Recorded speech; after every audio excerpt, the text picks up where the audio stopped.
out there. My name is Milesy, and welcome to my channel. Today, I'm going to be reading your guys' comments that you've left on various videos throughout the months, because I realized that it's been about a year since I did this last, which is kind of amazing for a few reasons, really. And this is kind of just an opportunity to answer some questions that you might not have realized that you had. I do try to answer most of these comments in text as well, but some of them I don't always get through, so I'm just going to scroll through on my phone, and as I see comments that are asking interesting or thoughtful questions, or just really weird comments, I guess, I will go ahead and answer those. Okay, first, this one. In response to these Pokemon guys right here, do I use full crosses or just tent stitch? It's too small for me to see.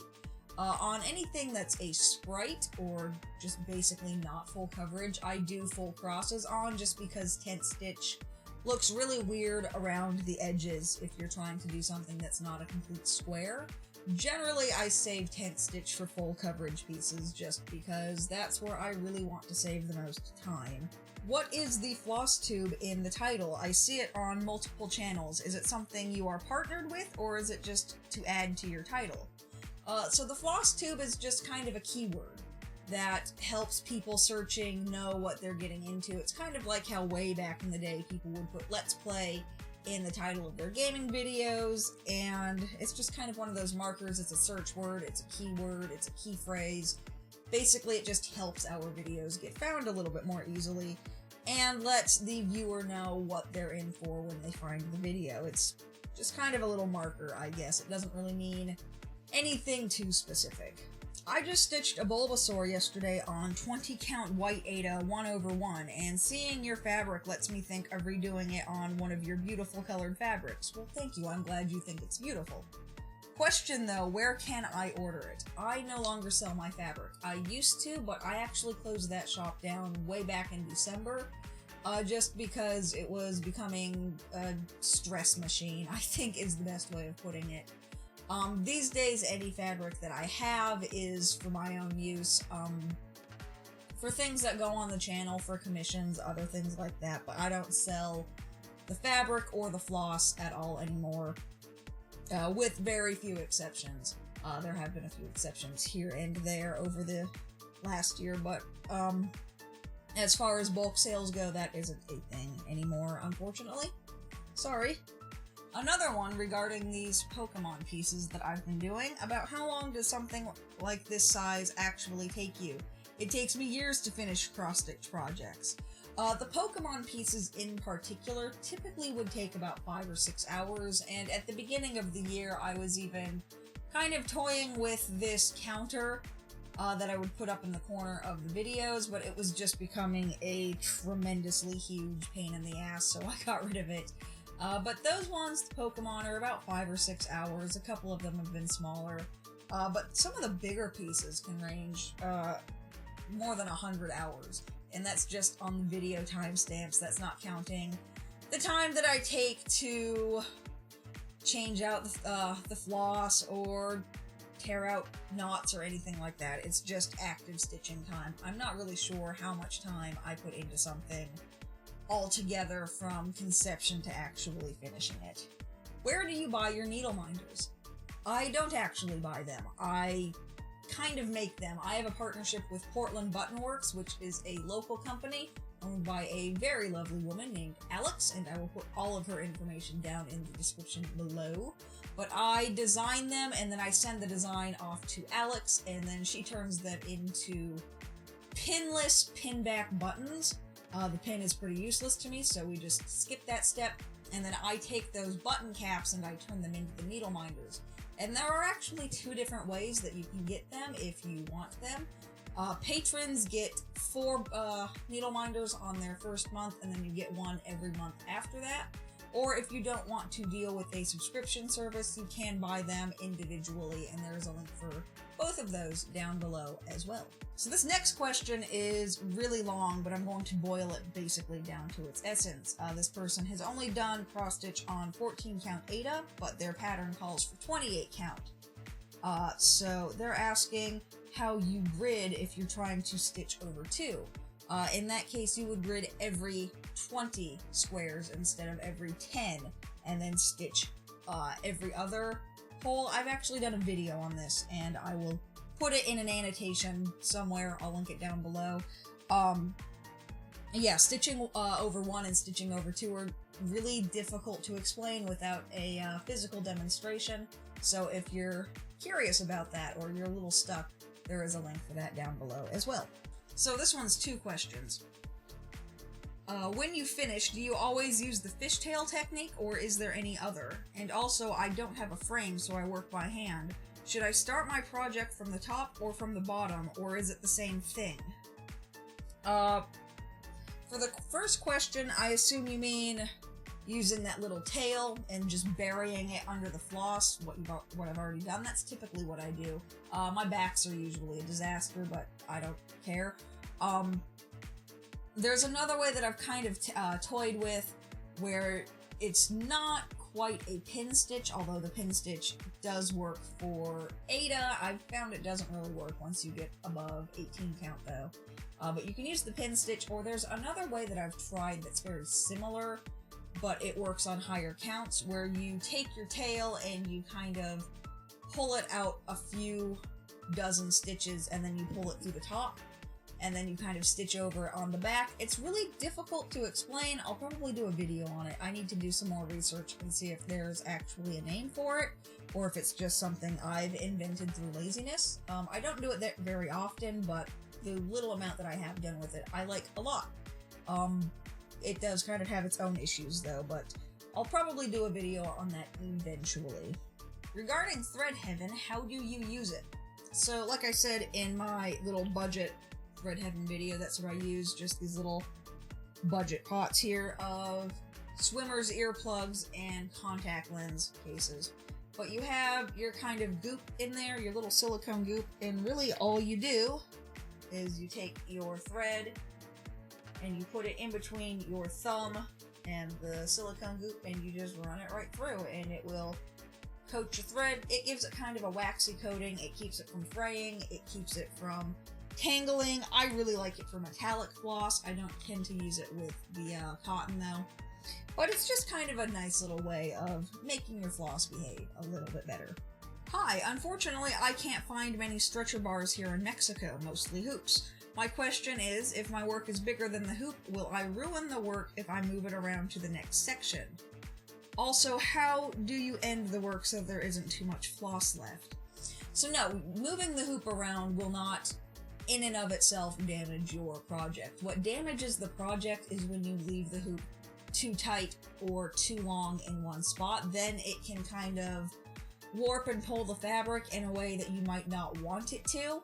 But the hoop itself will not actually damage your fabric. I just don't like them because they don't fit in my stand very well, and I don't like using my hands to hold on to my stitching. As for the second part of the question, how do you end the work so that there isn't too much floss left? I guess it depends. I'm not really sure what that means. If they're asking how do you time your floss so that you don't have a big tail, in which case, I don't know. I've got so many little odds and ends and remnants left over because I have no idea how to do that. I don't even know if you can really, just get lucky. Otherwise, if you're asking just about those like weird little tails that can be left behind, you can either bury them in the work and cut it as close to the back of the fabric as you can. Pin stitches, again, work really well for not having a bunch of loose odds and ends everywhere. Shame on you, I started buying cross-stitch items off eBay because of you. I'm glad, honestly. I think cross-stitch items from the thrift stores are disappearing and being sold on eBay. Yeah. I mean, I live kind of out in the middle of nowhere, so it's really hard to tell, but I do go into a lot of thrift stores. There's a road like 2 blocks away where there are about 50 thrift stores. It's just kind of the thrift store alley, and I don't see anything in there. There's nothing at the Goodwill. I might find some hoops. But yeah, it seems like everything is kind of moving over to eBay, because when you give it to a thrift store, you're giving it away. When you're selling it on eBay, you're selling it and getting money, so it makes sense. yeah, I really like eBay. I might in the future just kind of sporadically pick up more boxes from eBay, but I think I've mentioned this before. The reason I've stopped was just because there's only so many new and interesting things you can get from eBay, whereas I'm trying to find someone on Etsy or something who would be willing to do kind of like a partnership or something. I don't know, if you're an Etsy seller and you sell stuff, please get in contact with me because I want to put your stuff on my channel. What soap would you recommend for washing if needed? What are your views on Woolite and Drift? Always cold water? Yes, always cold water. Hot water will open up the fibers in both the floss and the fabric and can potentially make the colors run, which is really bad news, especially if you're using a lot of reds and oranges and browns. In my experience, they do tend to run the most. I've never used Woolite, and I don't know what Drift is. I assume it's similar.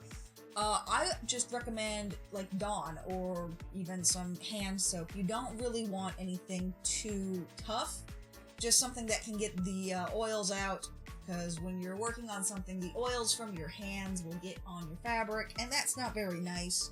So, just any kind of a nice soft soap that will lift out oils works. And I'm actually going to be, hopefully later on tonight, filming a video on washing a project. I just need to finish the project first, but that should be happening pretty soon.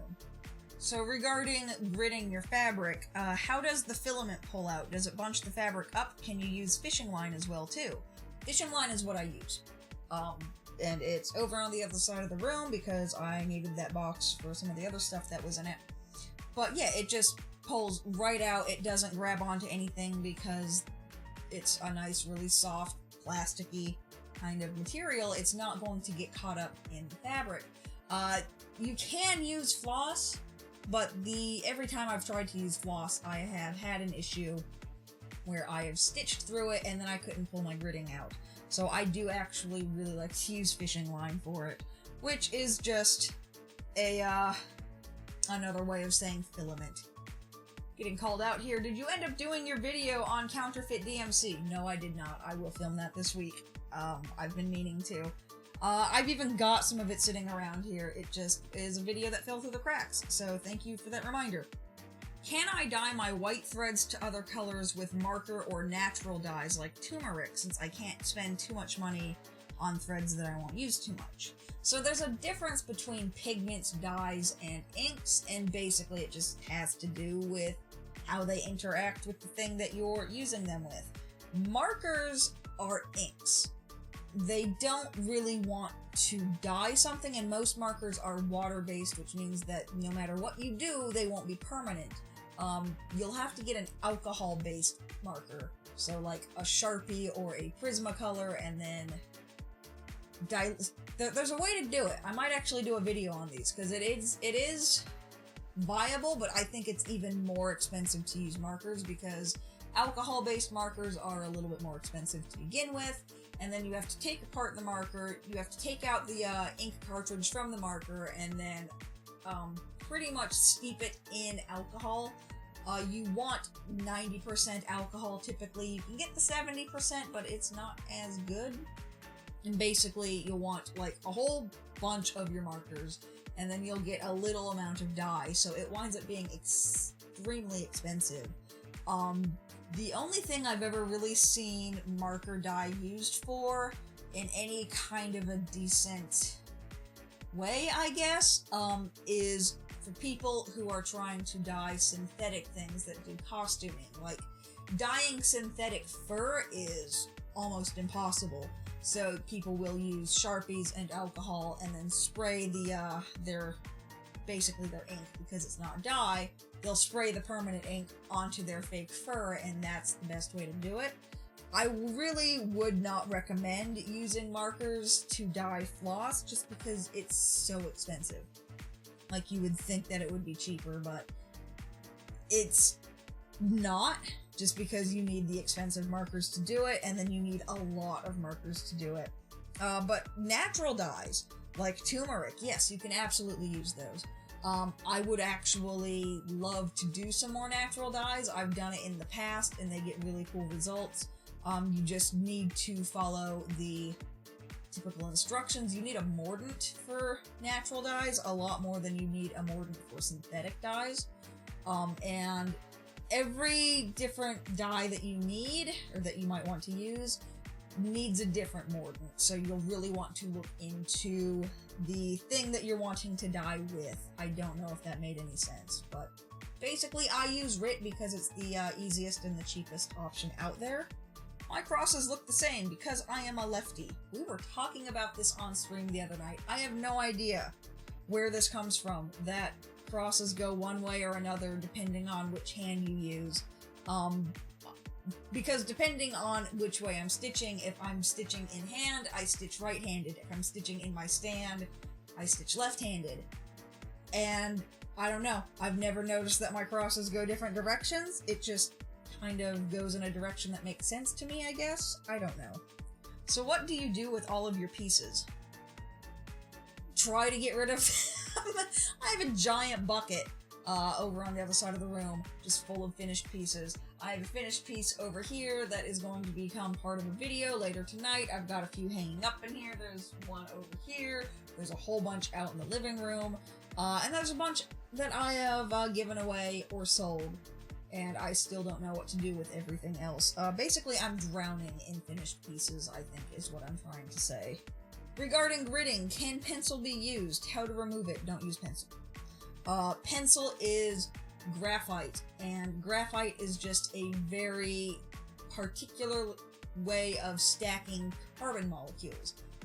And basically what graphite does is when you write with it on fabric, like Ada or Hardanger or something, you're just breaking up those carbon molecules, and because we get to basically the molecular level, it will actually get inside of the fabric and nothing you can do can wash it out. So I do not recommend pencil.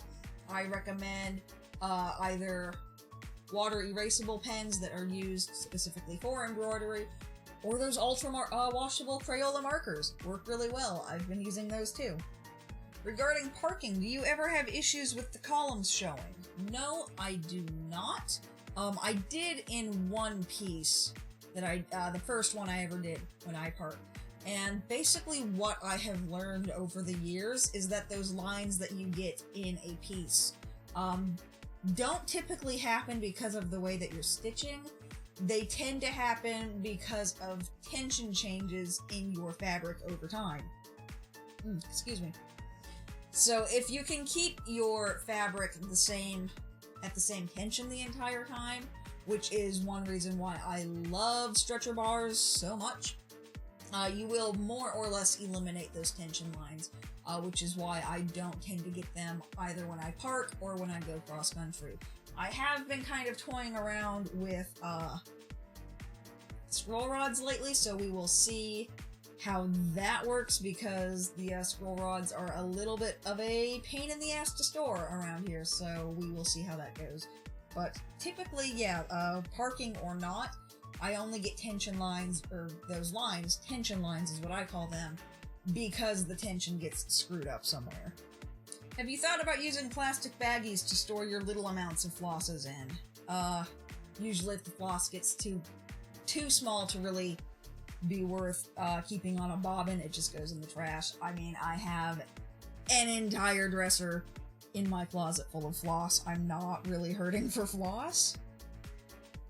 And honestly, adding plastic bags to my already insane storage system would just be stupid, I think, at this point. I'm always curious to see what's in those eBay lots. No, seriously, those eBay lots are great. And I have been checking a little bit every now and then, but again, unless I see something that is either super useful to me or is a really good deal, I'm getting a lot for my money, I'm just going to leave those up for other people. Because there's really, again, I don't need that much more floss around here, let's be honest. What do you search for on eBay? The keywords that I search for are embroidery supplies or cross-stitch supplies. Those are my search terms, and those are the ones that can get you a lot of stuff for your money. Seriously, eBay boxes, great way to build up your stash. And if you want to build up your floss stash, just search for embroidery floss, and you'll get people who are selling hundreds of skeins for 40 or 50 bucks. It's really nice. I'm guessing calling them stretcher bars is a US thing. There might be similar products that do the same job. I'm actually going to talk about this a little bit more in a video I would like to film tonight. Stretcher bars are specifically for painting. I just happen to really like them for embroidery, so that's what I use. There are probably other wooden frames that do similar tasks, though. This person also uses the phrase bar frames. But yeah, these are specifically for painting. I just like them for cross-stitch. On a speed paint, okay, but how? I drew an alligator, and I filmed it, and then I sped it up in Adobe Premiere. What's your thread count on your Pokemon pieces? I'm not sure what full stitches are. The thread count on my Pokemon pieces, I typically use 2 strands, with, yeah, just the full stitches, which is the full cross. The fabric count, I have used anything from 14 to 22 on those. It just kind of depends on the color of the fabric, and I've got, you guys can't see it, there's an enormous bucket right under my desk over here, full of fabric, and that's taken 2 videos to show you, and guess what, there's more fabric that didn't make it into the second video, but I'm done doing videos on fabric for a while. Could you add muslin sleeves to stretcher bars to avoid using tacks or extending the life of the stretcher bars that have too many holes? You could, I guess. I mean, the problem then would be taking them apart if you're using a modular set and stretching the fabric on them. I mean, I'm not saying no, I just have never tried it and wouldn't really know where to start. What do you mean you've made floss? How do you dye it? Why? Well, when I say that I made floss, I mean that I buy white floss in very large quantities and dye it. And I do also plan on doing a video on how to dye floss. Some of you who have been with this channel for a very long time might have even seen the very first video on this channel was about how to dye floss, but it was garbage, so I deleted it, and I need to redo it. But yeah, basically I have all of my dyes over here. These are all RIT dyes. Some of them are the stock colors, some are the colors that I have made myself. I just need to find something that I have lost, and I don't know where I put it, and it's driving me insane, and once I find that, I will be able to film that video. What do you think about using a sprayer to splotch light gray black on charcoal gray dyed canvas drop cloth? I have actually used a spray bottle to dye fabric before, and it looks really cool. It's just not something that I do very often because it needs a little bit more space and it creates kind of a big mess, so I don't like to do it. But it does look really cool. In regards to needle minders, how do they work? I've never seen one. Needle minders, I have one right here. Here we go. Ha ha ha ha. Needle minders are little magnetic bits. Right here.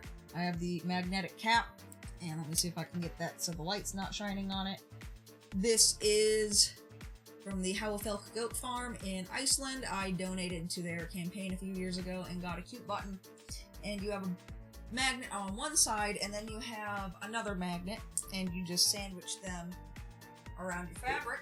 And because they're magnetic, they will hold on to your needle.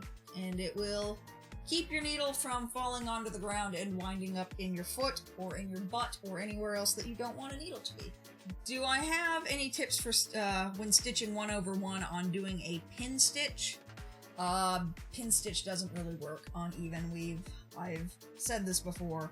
But yeah, typically a pin stitch needs a tighter weave like Ada. It doesn't even really work with Hardanger in my experience.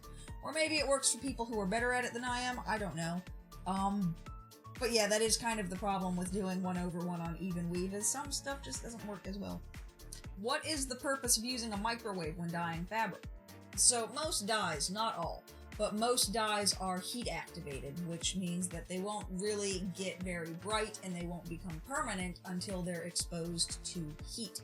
So I just use a special microwave that food does not go into because this thing is disgusting, to boil my dye either when I've got the fabric in it or when I've got the floss in it. You don't really want to boil the dye and then use it, because once it's become activated, it doesn't store very well for the most part, so you typically want to store your dye kind of cold and then activate it once you've used it. But the heat just makes it brighter, it makes it more permanent, and it makes the fibers in the fabric open up so that they accept more dye. Regarding needle minders, do you find the magnets cause any damage to the fabric? Nope, not the ones that I use. I've used neodymium. I think that's how you pronounce that. I've used those magnets. The ones that I use right now are ceramic disc magnets. The only issue that I really have with the ceramic disc magnets is that when they are new, they're kind of dusty, but the dust will come right off of anything that winds up on. They're not too damaging, just kind of dirty sometimes. Curious about your dyed Ada. Did you dye all of it yourself? If so, what dye did you use?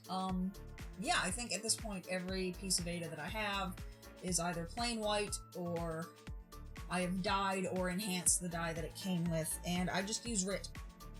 It's super cheap, it comes in a lot of colors. I really want to try their fluorescent dye one of these days.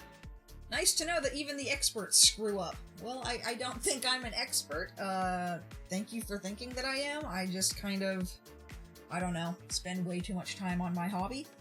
Am I able to do a tutorial on how I do patterns for comic pages or panels? It's the same as doing a pattern of any kind of photo, and I will put a link to a tutorial for that down below as well. I remember this question, and it still made me laugh, so I'm going to say it here. What's wrong with my fish? The video that this comment was on was filmed at like stupid o'clock, so my fish were asleep. Fish sleep. Not a lot of people realize that. My fish are also really old, so they don't like to do a lot. They're actually a bit older than their typical life expectancy should be, so they're not very active. They just kind of sit around and give me the stink eye all day, but you know, that's fine. What are the sound tiles that you use? I believe they're talking about these things back here. These are just regular 1-inch foam acoustic tiles. They don't prevent sound going through the wall either way. All they do is reduce the echo in this room. This room used to sound like I was in a tin can, and if I get too far away from the microphone, it still does. It just makes the sound in the room when I'm sitting over in this corner a little richer, a little deeper. It doesn't echo or reverb as much. That's pretty much all they are. And I believe the whole wall over here, I've covered almost this entire back wall and a big part of this wall over here. And I believe this cost me about $70 to put up, so it really wasn't all that expensive, but it won't soundproof your room. So if you're worried about doing videos and your neighbors are loud, or you don't want to bother your neighbors, these are not going to do the job for you. It seems like an almost impossible amount of whips you have there, so best of luck to you. I'm feeling really culled out. I've finished a couple this year, not nearly as many as I wanted to, but I have finished a couple. How are you starting your stitch? How do you loop it so it catches? It's just a simple loop start, and I have done a video for that as well. But I think at this point, that's a good place to stop. This video is already getting pretty long, and my monitor's shut down once before because it doesn't care when I'm recording, apparently. That's always fun. So I am going to go ahead and call it here for now. If there are any other questions you would like to ask, go ahead and put them in the comments down below, and I will probably do another video because I do like doing these reading your comments videos, and I haven't done this one in a really long time, so there's a lot of comments to get through.